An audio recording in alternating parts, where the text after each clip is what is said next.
Good morning, students. Welcome back. So, today we're going to talk about the topic called letter writing. I'm sure you all remember what it is, right, students? So, take a minute, think about it. Tell me the definition. What is letter writing? Yes, you can do it. Okay. So, let's revise once again. Letter writing is a form of written communication. Now, that we've talked about this before. Written communication means anything which is in written form. It can be soft like email, right, or hard copy like on a paper.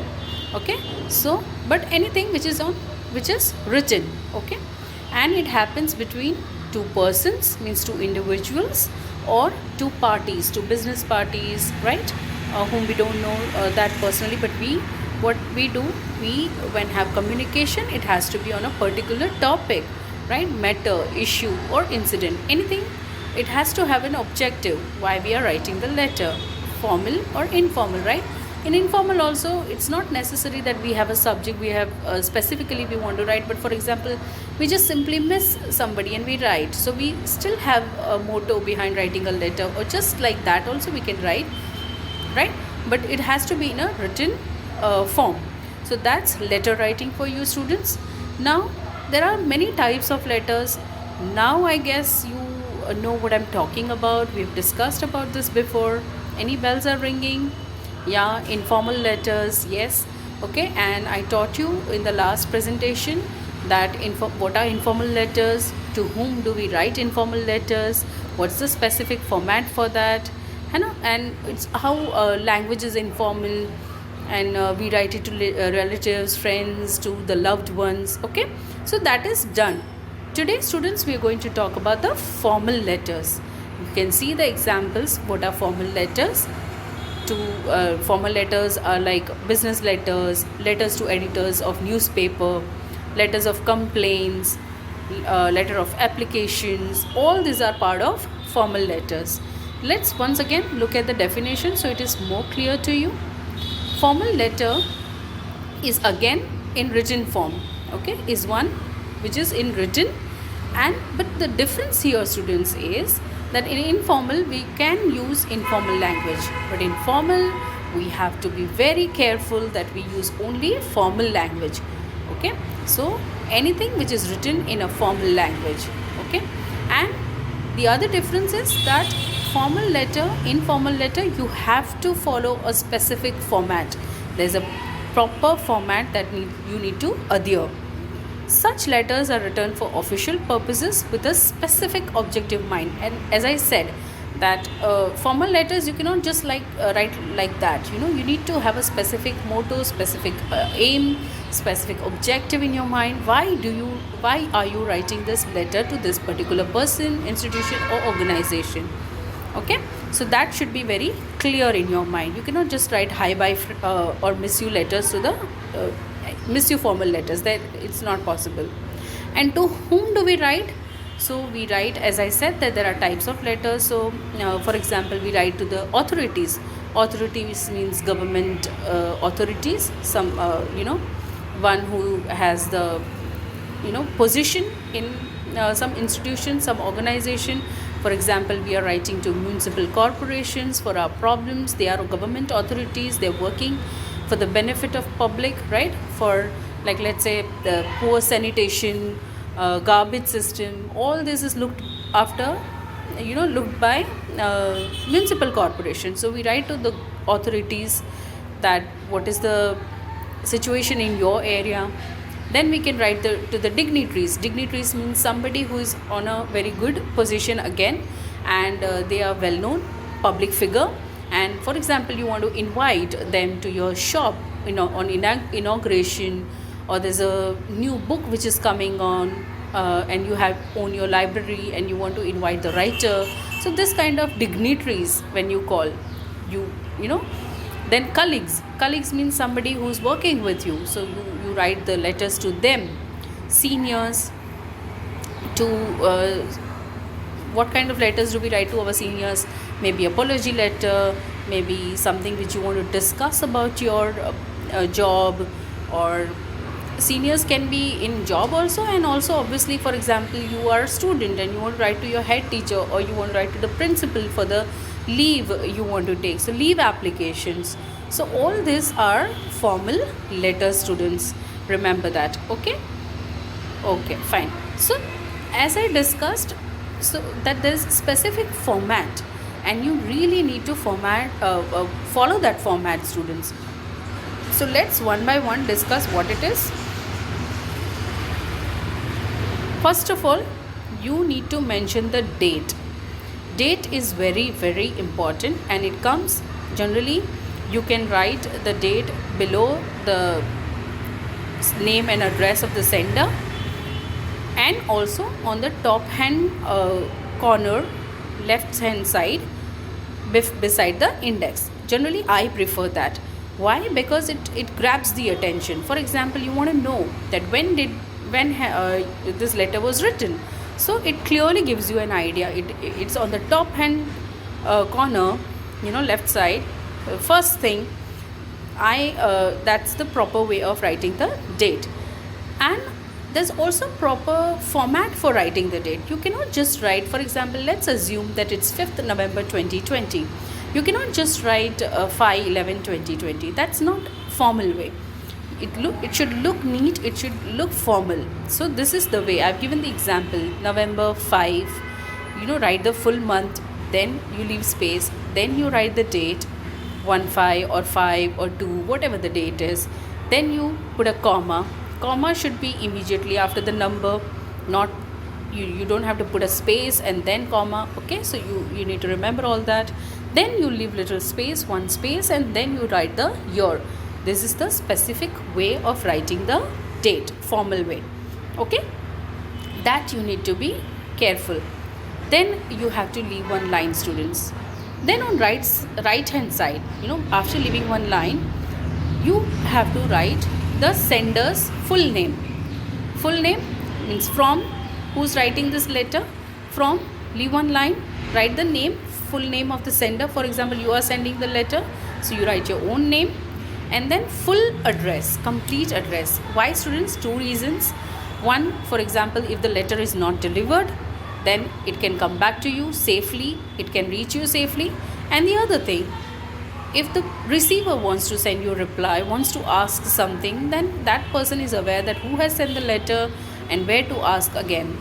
If he wants to write you back, he or she wants to write you back, they can, if they have your full name and full address. They are aware, okay, from where the letter has come. So that's why sender's full name and address is required, right hand side corner. Then again right hand side, and then leave one line. Then what will come, students? Obviously receiver's name and address. So whom you are writing. For example, you are writing to the municipal corporation, and if you know the name, for example, Mr. Rajat, Ahmedabad Municipal Corporation, heading the Department of Sanitation. So Mr. Rajat, Sanitation Department, head of Sanitation Department, and then his address. For example, you don't know the name, then write to the head of the Sanitation Department, Ahmedabad Municipal Corporation. That way, in case you don't even know the name and the designation, but you just want to send the letter, but you are aware to whom you want to send, to which organization. For example, you want to send to the Times of India, but you don't know the name and designation of a particular letter you want to send, in which regard. Okay, so you can write just to Times of India, okay, organization or institution, but some or the other thing is required, name or designation, and the receiver of the receiver, and institution and organization name, of course, that is compulsory. Okay, then what you will do, obviously you will write the address of the receiver, otherwise you will not be able to post it, and complete full address is required. For example, students, you are writing the letter to the Nelson's branch. Now which branch, which principal you want to talk to? You want to, for example, you are from Uttam Nagar branch, you want to talk to the principal of Uttam Nagar branch, and you have not mentioned it, it will go away, reach all the 5 branches, you just hand it over to somebody, that will create confusion. So you need to have a proper address of the receiver. This is just an example I'm giving you. Okay. Then students, you need to leave one line and then mention the subject. What is subject? This is something which is different from the informal letter. In informal letter, we do not write subjects because, as I said, we can write just like that also to our friends and loved ones and family members, right? But when we are writing the formal letter to such dignitaries, such authorities, they should, when they take the letter in the hand, by reading the subject, they should get a clear idea that what the letter is all about. Again, I'll give you the example of the same school. Okay, if you want leave from school, your subject should be very precise, to the point, brief and clear, that leave application for 5 days. So that person who's reading the letter is aware that this is about the leave application. You don't have to write the story. Okay, so subject is very important. Then you leave one line and then you give the salutation. Again, there is a difference. In informal letter, we write dear. Why dear?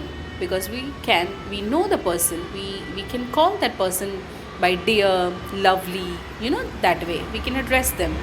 But here, we generally don't know the person. We don't have that kind of personal rapport with that person. Right? We haven't met that person, so we cannot write dear and all that. That might not be, the other person might feel awkward, not take it in a right sense. So better to address it as respected. Respect means you want to give that person respect. Okay, you give the respect to that, his designation, to his, so mention, and if you know the name, then you can say respected Mr. Rajat, respected Miss Naira, that way. Okay, but for example, you don't know, okay, the name, then what you will write? Respected sir, comma, respected madam, comma, respected ma'am, comma, that way. All right.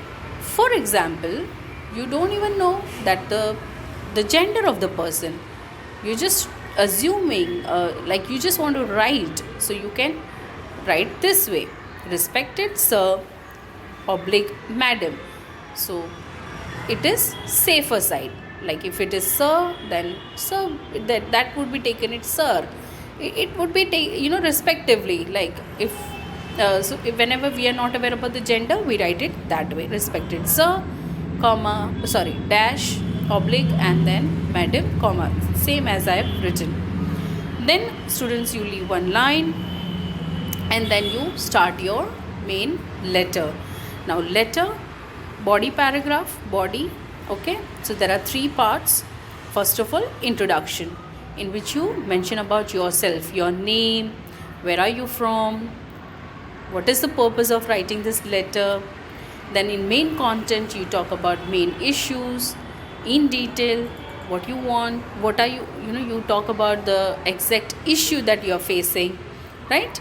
And in the summarization, what is expected from the receiver, like what you want that from that person, that is mentioned. But this is not too long. You write it in a very clear and easy, so that other person who doesn't know you understand it well, is after reading the letter, he or she is aware what you're going to talk, what you're talking about. Okay, so that should be very clear. Then you leave one line and you end the letter. That is called complimentary close. Now what does that mean, student?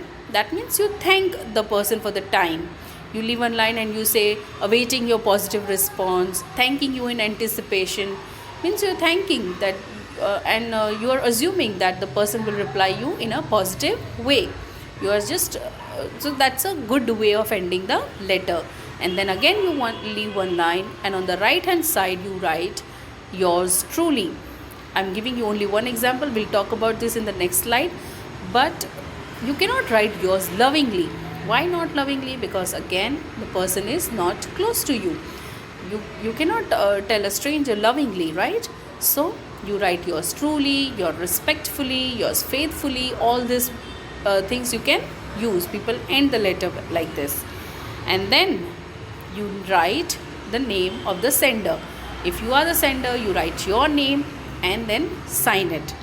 And if required, you can write the designation as well. Designation always not required. For example, you are the student, so in the beginning you have already introduced yourself as a student in introduction, so no need to write again a student. You can just write the name and sign it. But if, for example, you want to highlight something, and let's say you are writing a letter to the building chairman or something like that, so then you can say resident of this particular building, resident of this particular flat. That way you can, but it is optional. If required, depending on the content, depending on what kind of a letter it is, you can mention your designation. So students, this is the format that you need to remember for the formal letter. Okay, now let's look at some of the rules for writing formal letters. What are they? As I already said, full name and address is required for both sender and the receiver. Please do not forget that. Then include the designation and name of the organization of receiver. That also I explained, right? If name is not you're not aware about the name, write down the designation. If name, designation both you are not aware, write down the institution name. But you need to be careful that you mention this. Then subject should be brief and precise, means to the point, not writing long paragraphs or 2-3 line subject. No, very short, very precise, to the point. Okay, then give a brief introduction of yourself. You do not have to again write entire paragraph that you were living there and you have come here and you've shifted and you are doing this and that and all. No, not required. Your name, you're resident of this particular society in Ahmedabad, and then you just can relate it to your problem. You can give introduction accordingly. Okay, senders must clearly mention about the purpose of writing the letter and mention clearly about what is expected from the receiver in a formal, polite yet assertive language.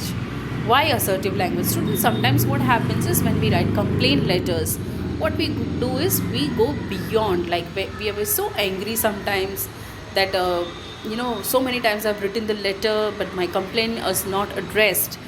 Okay, and I want you to do this. You cannot talk to a dignitary or authority like that. You need to be polite but firm. Firm means assertive. In a positive manner it should sound that okay, this is not addressed and I'm hoping that you would be kind enough to help me out. I'm hoping that you are the right person to solve my issue. That way, so you are firm but polite. So that you need to be very careful. An entire issue should be explained in brief. How many times you've complained and still the actions are not taken? I'm just giving one example of complaint, so it is clearly understood. We'll take examples again in the next slides. But be polite, be formal, but assertive, but firm. Okay, so that needs to be very clear. Avoid slang. Hi, then what's up. You cannot use all those slang language which today's youth use while talking to their loved ones, friends, etc. Okay, so avoid slang. Also informal, and also use of abbreviations. Sometimes we are so used to this WhatsApp language that we try to type the as D, then they as DEY, then we also do solution is cut short to SOL, right? So avoid all that. When you are using when you are writing formal letter, you have to write complete and full words. You cannot use slang language, you cannot use informal language, and you can also not try this short forms. Okay, and also contractions, student, I have explained you. Try to avoid contractions while you writing formal letters. Haven't, nay, have not, didn't, no, did not. Write full. Okay, so that you need to remember. Next, do not forget to thank the receiver before ending the letter. Sometimes it is observed when students are writing the letter, they are in so much hurry, they end the letters abruptly. That doesn't give a good impression. You need to end the letter in a very nice way, so the receiver is also happy that okay, whatever time, minutes he or she has spent reading this letter is worth. This person sounds gentleman, gentlewoman, so I should be, at least consider the request. You leave that kind of impression when you're ending the letter. Thank them for their time. Most people close the letter with phrases, as I've already told you, that you can close with various phrases that are given truly, with kind regards, best regards, yours sincerely, yours faithfully, etc. It depends on what kind of a letter it is, and you can mention accordingly. Okay, so I'm sure this all rules, format, everything is clear to you, students. Please adhere to this and you'll never go wrong. Okay, and we'll take one example, at least 3 examples we'll take, so you're clear how to write the letter. Okay, so this is an example of a business letter, business related letter. You must have seen your father, your uncles, your elder brothers, sisters, mothers, anybody who writing business letters, okay, to associates, to partners, to some other companies for ordering or anything kind of, right? So this is one of the example. We'll just you can see the format, and we'll just go to the content so you are clear. Dear sir, now here you can mention dear, but depends on again how good rapport you share with the person. I shall be obliged if you will send me one iron bedstead and spring mattress as advertised in your catalog. And then the details are given for ₹65. You can see, students, so specific, such short letter and so specific, but still covering all the details. Like what you want, you're ordering that much only. Which number, which item, for how much, for how many rupees, complete details. What you want, the item number with the cost, and how the delivery should be done. Please send them by passenger train. That is also given. Don't send it via courier. Don't send it via hen. Any kind of other way. The railway receipt may be sent to me by VPB. And also it is told in the letter only that when you are done sending, you send the receipt so I can receive it here safely. Such 3-line letter, but so precise, so detailed.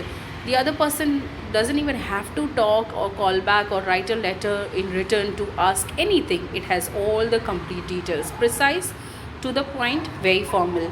Yours faithfully. See, it's ended with yours faithfully, JP Shaw.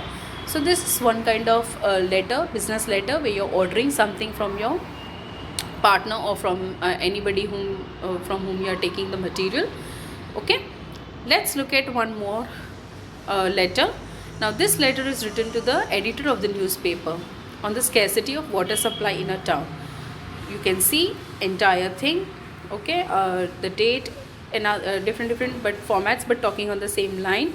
We'll directly go to the, you can see sir, sir is written. It is about time that someone express the public discontent at the water supply of this town. As no one else seems inclined to do so, I feel it is my duty to make a beginning with this letter, which I request you to publish in your paper. Such formal letter. It is very clear that this person is facing some water scarcity in its town and nobody is taking any action, and thus he is writing this letter. So newspaper person is aware that what it is all about.